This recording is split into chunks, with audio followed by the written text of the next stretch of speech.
जीवनात काही लोक सहज, यशस्वी आणि आनंदी का होतात, तर काही जण नेहमीच संघर्षात का अडकलेले असतात? हा एक असा प्रश्न आहे जो कधी ना कधी आपल्या सर्वांच्याच मनात येतो. खरं तर हा खूपच नैसर्गिक प्रश्न आहे. हो ना. म्हणजे काही लोकांकडे सर्व सुखसुविधा अगदी सहज चालून येतात, पण काहींना साध्या साध्या गोष्टींसाठी आयुष्यभर झगडावं लागतं. याचं कारण बाहेरच्या जगात, अर्थव्यवस्थेत किंवा नशिबात दडलेलं नाहीये. ते थेट मानवी मनातच दडलेलं आहे. अगदी बरोबर. आजच्या या सखोल चर्चेत आपण याच मानवी मनाच्या आणि विशेषतः सुप्त मनाच्या, ज्याला आपण सबकॉन्शियस माइंड म्हणतो, त्याच्या अफाट शक्तीवर प्रकाश टाकणार आहोत. आणि हे खूप महत्वाचं आहे, कारण माणसाच्या नेहमीच्या विचार करण्याच्या पद्धती कशा प्रकारे संपूर्ण आयुष्य घडवतात हे समजून घेणं म्हणजे एका वेगळ्याच जगात प्रवेश करण्यासारखं आहे. नक्कीच. मला नेहमी वाटतं की आपण फक्त वरवरच्या पातळीवर, म्हणजेच जागृत अवस्थेत विचार करत राहतो. हो, आणि आतली जी खरी ताकद आहे ती तशीच पडून राहते. या सगळ्या प्रक्रियेत सर्वात महत्वाची गोष्ट ही आहे की आपलं मन हे एका अदृश्य शक्तीचं केंद्र आहे. हे एक असं सॉफ्टवेअर आहे ज्याचं मॅन्युअल आपल्याला कधीच दिलं गेलं नाही. हा, मॅन्युअल नाही हे अगदी खरं आहे. हो ना. या सुप्त मनाकडे रोजच्या जगण्यातल्या प्रत्येक समस्येचं उत्तर असतं. पण अडचण अशी आहे की बहुतांश लोकांना या खजिन्याची चावी नेमकी कशी वापरायची हेच माहीत नसतं. आणि म्हणूनच आज आपण ती चावी शोधणार आहोत, जेणेकरून श्रोत्यांना या अथांग शक्तीचा वापर कसा करायचा हे स्पष्ट होईल. हो, ही संकल्पना अगदी मुळापासून समजून घेण्यासाठी आपण मनाची 2 रूपं कशी काम करतात ते पाहूया. एक आहे जागृत मन म्हणजे कॉन्शियस माइंड, आणि दुसरं आहे सुप्त मन म्हणजे सबकॉन्शियस माइंड. बरोबर. याला एका बागेच्या उदाहरणावरून खूप छान समजून घेता येतं. आपण मनाची तुलना एका बागेसोबत करूया. बागेसोबत म्हणजे कसं? म्हणजे बघा, आपले जागृत मन हे त्या बागेत काम करणाऱ्या एका माळ्यासारखं आहे. हा माळी दिवसभर आपल्या विचारांचं बी या बागेत पेरत असतो. आपण जे काही पाहतो, ऐकतो किंवा विचार करतो ते प्रत्येक गोष्ट म्हणजे एक प्रकारचं बी आहे. अच्छा. आणि मग आपलं सुप्त मन हे त्या बागेतील सुपीक मातीसारखं असतं. अगदी तसंच. आणि या मातीचा एक अतिशय रंजक नियम आहे. या मातीला चांगलं बी आणि वाईट बी यातील फरक अजिबात समजत नाही. म्हणजे ती माती कधीच असा विचार करत नाही की हे बी विषारी आहे की अमृत देणार आहे. नक्कीच नाही. आपण जर सफरचंदाचं बी पेरलं तर ती सफरचंद उगवेल, आणि जर बाभळीचं बी पेरलं तर काटेरी बाभोळच उगवेल. हो. सुप्त मन हे कधीही तर्क करत नाही किंवा युक्तिवाद करत नाही. ते फक्त जे पेरलं आहे ते वाढवण्याचं काम अत्यंत निष्ठेने करतं. समजा आपण सतत असा विचार करत असू की माझं काहीच चांगलं होऊ शकत नाही, तर ही सुपीक माती तोच विचार सत्यात उतरवण्यासाठी कामाला लागते. बापरे. म्हणजे सुप्त मन हे स्वतःहून कोणताही निर्णय घेत नाही, ते फक्त जागृत मनाने दिलेल्या आदेशांचं एका आज्ञाधारक नोकरासारखं पालन करतं. हे ऐकल्यावर मला सुप्रसिद्ध ऑपेरा गायक एनरिको कारुजो यांचा तो गाजलेला प्रसंग आठवतो. ओहो, तो प्रसंग तर मानवी मनाच्या दुहेरी संघर्षाचे एक उत्तम उदाहरण आहे. हो. 20व्या शतकाच्या सुरुवातीला कारुसो हे जगातले सर्वात महान गायक मानले जायचे. पण आश्चर्याची गोष्ट म्हणजे एवढ्या महान गायकालाही स्टेजवर जाण्यापूर्वी प्रचंड भीती वाटायची. अनेकदा त्यांच्या घशाचे स्नायू भीतीने आकुंचन पावायचे. त्यांना घाम फुटायचा आणि आवाजच बाहेर पडणार नाही अशी अवस्था व्हायची. अगदी. तेव्हा ते काय करायचे हे खूप रंजक आहे. हो, त्यांच्या आत जे जागृत मन होतं, ज्याला त्यांनी लिटल मी असं म्हटलं आहे, त्याला अपयशाची, लोकांच्या प्रतिसादाची आणि स्वतःच्या प्रतिष्ठेची प्रचंड भीती वाटायची. हा लिटल मी म्हणजे आपला रोजचा अहंकार आणि शंका. पण कारुजो यांना सुप्त मनाची शक्ती माहीत होती. बरोबर. जेव्हा त्यांना ही भीती ग्रासायची तेव्हा ते स्टेजच्या मागे उभे राहून स्वतःच्या या घाबरलेल्या जागृत मनाला अत्यंत ठामपणे सांगायचे, शांत बस, माझ्या आत असलेल्या बिग मीला आता गायचं आहे. आणि इथे बिग मी म्हणजे त्यांचं ते अथांग सुप्त मन. नेमकं तेच. जेव्हा ते स्वतःच्या जागृत मनाला बाजूला राहायला सांगायचे आणि सुप्त मनाला ताबा घ्यायला सांगायचे तेव्हा चमत्कार व्हायचा. असं केल्यावर त्यांचं सुप्त मन ती आज्ञा पाळायचं आणि ते स्टेजवर जाऊन अत्यंत सुरेल आणि ऐतिहासिक सादरीकरण करत असत. यातून एक गोष्ट स्पष्ट होते की जेव्हा आपण आपल्या आतल्या त्या लिटिल मीला म्हणजेच नकारात्मक विचारांना शांत राहायला सांगतो, तेव्हा सुप्त मनाची अफाट ऊर्जा मोकळी होते. आणि म्हणूनच आपण स्वतःला सतत काय सांगतो याला खूप महत्त्व आहे.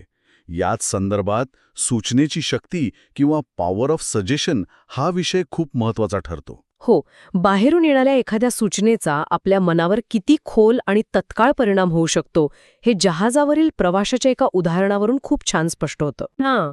समजा जहाजावरून जाणाऱ्या एखाद्या सामान्य प्रवाशाकडे जाऊन कोणीतरी अगदी काळजीच्या सुरात म्हटलं की तुझी तब्येत खूपच खराब दिसतीये, तुझा चेहरा पांढरा पडलाय, तुला नक्कीच सी सिकनेस होणार. आता तो प्रवासी आधीच समुद्राच्या प्रवासाला थोडा घाबरलेला असतो. बरोबर. त्यामुळे ती नकारात्मक सूचना त्याचं जागृत मन लगेच स्वीकारतं, सुप्त मनापर्यंत पोचवतं आणि तो प्रवाशी खरोखरच आजारी पडतो. पण इथेच तर खरी मेख आहे. जर तीच सूचना त्या जहाजावरील एखाद्या अनुभवी खलाशाला जाऊन दिली तर काय होईल? तो खलाशी एकतर मोठ्यानं हसेल किंवा दुर्लक्ष करेल. अगदी बरोबर. कारण त्या खलाशाच्या मनात सी सिकनेसची कोणतीही भीती नसते. त्याचा स्वतःच्या अनुभवावर आणि रोगप्रतिकारक शक्तीवर पूर्ण विश्वास असतो. म्हणजेच बाहेरून येणाऱ्या सूचनांचा आपल्यावर तेव्हाच परिणाम होतो जेव्हा आपण त्या सूचनेला स्वतःच्या मनातून परवानगी देतो. खलाशाने त्या सूचनेला परवानगी दिली नाही म्हणून ती त्याच्यावर प्रभाव टाकू शकली नाही. प्रवाशाने दिली म्हणून तो आजारी पडला. हो, याचाच अर्थ आपण रोजच्या जीवनात बातम्यांमधून किंवा लोकांमधून ज्या नकारात्मक सूचना ऐकतो त्यांना आपण परवानगी द्यायची की नाही हे सर्वस्वी आपल्या हातात आहे. आणि इथे स्वयंसूचना किंवा ऑटो सजेशन हे तंत्र खूप उपयुक्त ठरतं. अनेकदा आपण स्वतःला चुकीच्या सूचना देत असतो. जसं की दुकानात एखादी महागडी गोष्ट पाहिल्यावर आपण सहज बोलून जातो की अरे रे, हे मला परवडणार नाही, किंवा हे माझ्या आवाक्याबाहेरचं. हो. आणि जेव्हा आपण असं म्हणतो तेव्हा सुप्त मन लगेच विचार करतं की ठीक आहे, मालकाचा आदेश मिळाला आहे, आपल्याला हे परवडणार नाही, आणि ते तिथून पुढे कोणताही विचार करणं थांबवतं. त्याऐवजी तीच स्वयंसूचना जर बदलली तर परिस्थिती पूर्णपणे बदलू शकते. मला हे परवडणार नाही असं म्हणण्यापेक्षा ही गोष्ट कशी मिळवता येईल. अगदी, किंवा ती आधीच माझी आहे आणि माझं सुप्त मन त्यासाठी योग्य मार्ग शोधून काढेल असा विचार केल्यास सुप्त मन एका वेगळ्याच पातळीवर काम करू लागतं. ते नवीन संधी शोधण्यासाठी तत्पर होतं. कारण आपण त्याला एक प्रश्न विचारला आहे आणि सुप्त मनाला प्रश्नांची उत्तरे शोधायला खूप आवडतं. हो, नकारात्मक वाक्यांना अंतिम सत्य मानण्यापेक्षा सकारात्मक स्वयंसूचना दिल्यास आपण स्वतःच्याच विचारांची दिशा बदलू शकतो. हे खरोखरच विचार करायला लावणारे आहे. आणि आपण आपल्या विचारांनी फक्त भविष्यच घडवतो असं नाही, तर शारीरिक आरोग्यावरही याचा प्रचंड परिणाम होतो. आपलं सुप्त मन हे शरीराचं निर्माता आहे आणि ते शरीरातील प्रत्येक कार्यावर नियंत्रण ठेवतं. हृदय धडधडण्यापासून ते जखम भरून येण्यापर्यंत सगळी कामं सुप्त मनच करत असतं. या शारीरिक आरोग्य आणि सुप्त मनाच्या संबंधाबाबत डॉक्टर जेम्स एस्टेल यांचा एक ऐतिहासिक किस्सा आहे.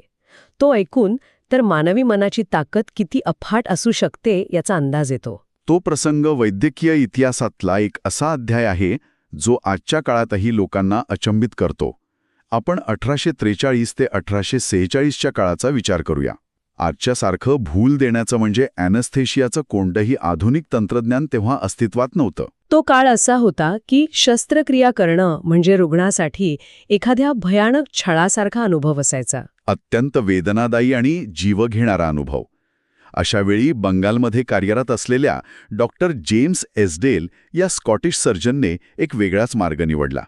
त्यांनी केवळ मानसिक सूचनेच्या आधारे म्हणजेच रुग्णांच्या सुप्त मनाला संमोहन अवस्थेत सूचना देऊन 400हून अधिक मोठ्या शस्त्रक्रिया यशस्वीपणे पार पाडल्या. विचार करा, भूल न देता 400 मोठ्या शस्त्रक्रिया, यात अवयव कापणं, मोठ्या गाठी काढणं, अशा अत्यंत त्रासदायक शस्त्रक्रियांचा समावेश होता. हो, आणि आश्चर्याची गोष्ट म्हणजे रुग्णांना या प्रक्रियेत कोणतीही वेदना जाणवली नाही. पण मला पडलेला सर्वात मोठा प्रश्न असा आहे की त्या काळात जंतू संसर्गाचा म्हणजे इन्फेक्शनचा धोका तर खूप मोठा असायचा.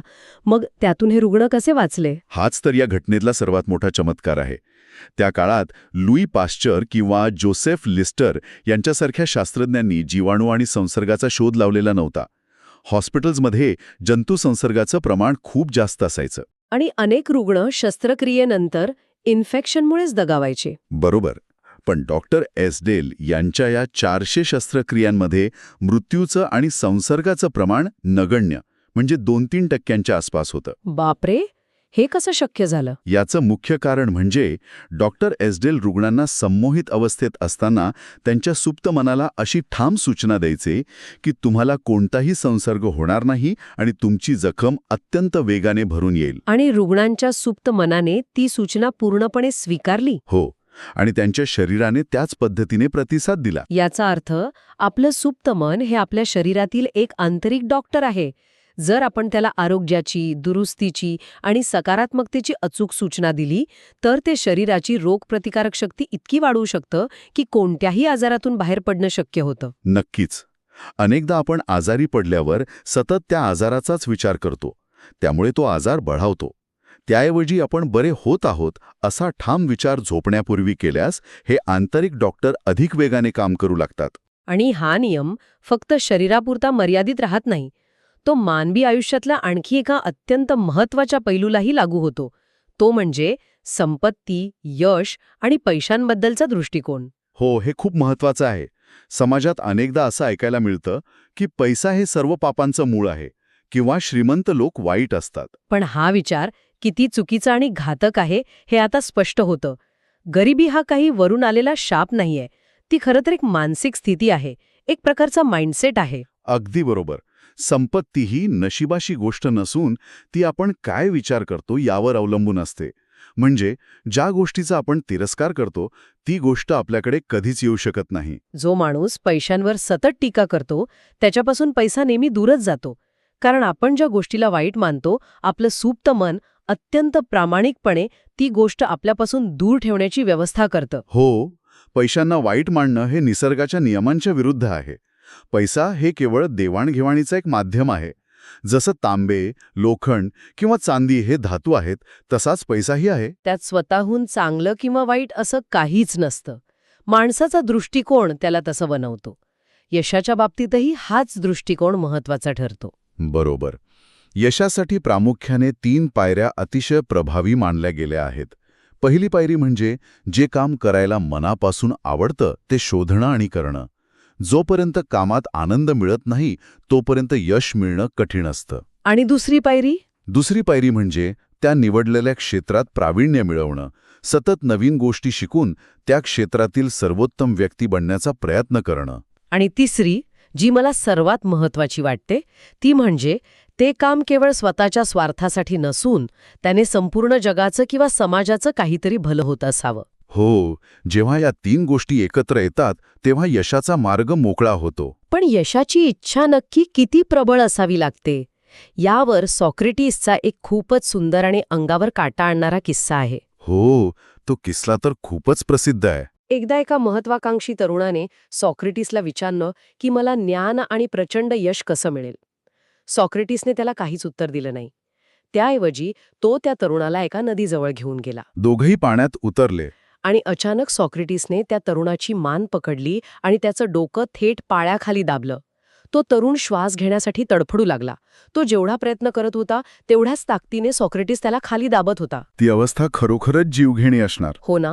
आणि जेव्हा त्या तरुणाची अवस्था अगदी असह्य झाली, त्याचे प्राण कंठाशी आले, तेव्हा सॉक्रेटिसने त्याचं डोकं पाण्याबाहेर काढलं. तरुण जोरात श्वास घेऊ लागला. तेव्हा सॉक्रेटिसने त्याला विचारलं, जेव्हा तू पाण्याखाली होतास तेव्हा तुला सर्वात जास्त कशाची गरज वाटत होती? पैशाची, सत्तेची? आणि तरुणाने एका सेकंदाचाही विचार न करता उत्तर दिलं, हवेची. मला फक्त श्वास घ्यायचा होता. तेव्हा सॉक्रेटिस शांतपणे म्हणाला, जेव्हा तुला हवेइतकीच यशाची आणि ज्ञानाची तहान लागेल तेव्हाच ते तुला मिळेल. हा प्रसंग खूप मोठा धडा देऊन जातो. यशाची भूक ही वरवरची असू शकत नाही. ती अगदी जगण्या मरण्या इतकी तीव्र असावी लागते. आणि जेव्हा या तीव्र इच्छेला सुप्त मनाच्या शक्तीची जोड मिळते तेव्हा खऱ्या अर्थाने चमत्कार घडतात. यासाठी स्लीप अँड ग्रो रिच नावाची एक अत्यंत साधी पण प्रभावी पद्धत वापरता येते. हो, झोपण्यापूर्वीची जी वेळ असते तेव्हा आपलं जागृत मन हळूहळू शांत होत असतं आणि सुप्त मन सर्वात जास्त ग्रहणशील म्हणजे ॲक्टिव्ह अवस्थेत असतं. अशा वेळी जर आपण शांतपणे संपत्ती, आरोग्य किंवा यश या शब्दांचा एखाद्या अंगाई गीतासारखा सतत जप केला तर तो विचार सुप्त मनात खोलवर रुजतो. अगदी. सुप्त मन रात्रभर त्या विचारावर काम करतं आणि त्याला वास्तवात आणण्याचे मार्ग शोधू लागतं. आणि हे सगळं एका रात्रीत होत नाही, पण नियमितपणे केल्यास सुप्त मनाची दिशा नक्कीच बदलते. आता इथून पुढे जाऊन हे सुप्त मनाचे नियम फक्त पैसा आणि आरोग्यापुरते मर्यादित नाहीत. ते मानवी संबंध, क्षमाशीलता आणि भीतीवर मात करण्यामध्येही तितकेच ताकदवान आहेत. हो. अनेकदा आपण पाहतो की लोक भूतकाळातील राग, कटुता आणि द्वेष मनात घट्ट धरून बसतात. पण क्षमा न करणं हे दुसऱ्याला शिक्षा देण्यासारखं नसून स्वतःलाच संपवण्यासारखं आहे. दुसऱ्याचा राग मनात धरून ठेवणं म्हणजे स्वतः विष पिऊन समोरचा मरेल अशी अपेक्षा करण्यासारखं आहे. हे अगदी योग्य विश्लेषण आहे. मनात राग किंवा द्वेष धरून ठेवल्याने आपल्याच शरीरात आणि मनात अत्यंत नकारात्मक रसायने तयार होतात. हो, आणि हीच रसायने पुढे जाऊन अल्सर, हृदयरोग, रक्तदाब किंवा मानसिक तणावासारख्या गंभीर आजारांना जन्म देतात. जेव्हा आपण एखाद्याला खऱ्या अर्थानं क्षमा करतो तेव्हा आपण समोरच्या व्यक्तीवर उपकार करत नसतो, तर आपण स्वतःच्या मनाला आणि शरीराला त्या नकारात्मक बंधनातून मुक्त करत असतो.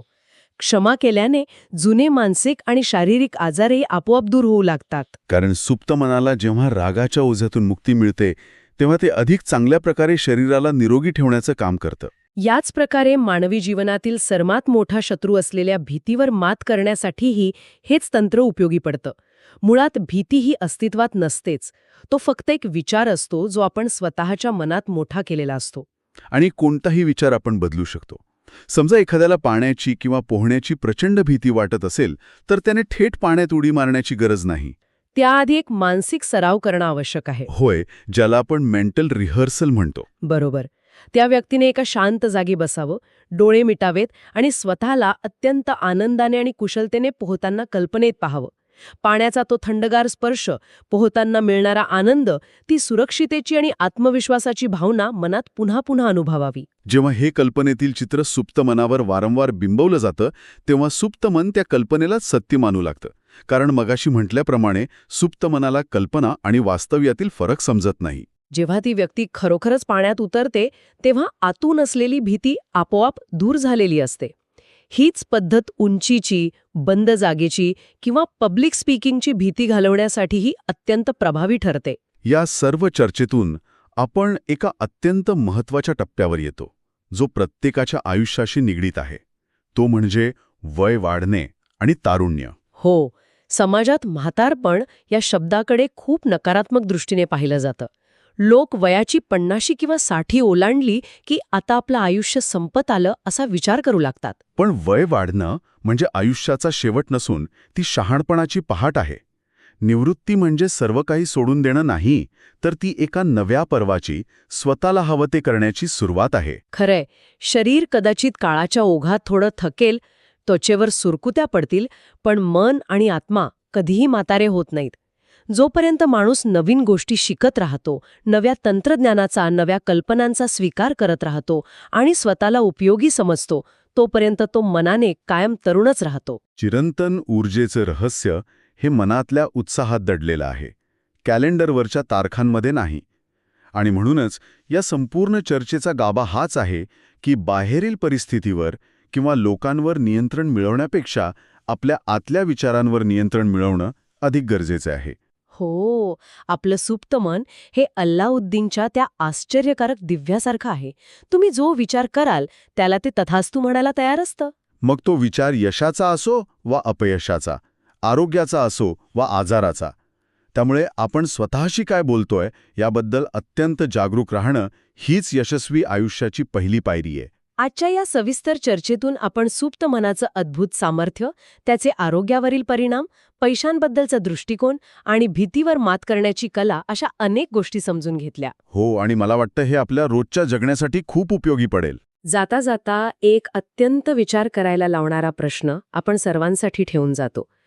जर आपल्या आयुष्यातील सर्वात मोठा अडथळा केवळ आपला एखादा जुना नकारात्मक विचार असेल, तर तो विचार आजच याच क्षणी का बदलू नये?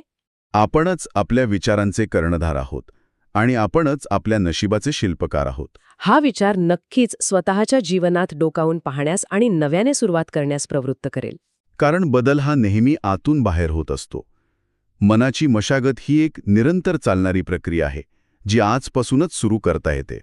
जर तुम्हाला हा व्हिडिओ आवडला असेल तर लाईक करा, शेअर करा आणि अशाच आणखी पुस्तके आणि कल्पनांसाठी किताब सारला सबस्क्राईब करा. धन्यवाद.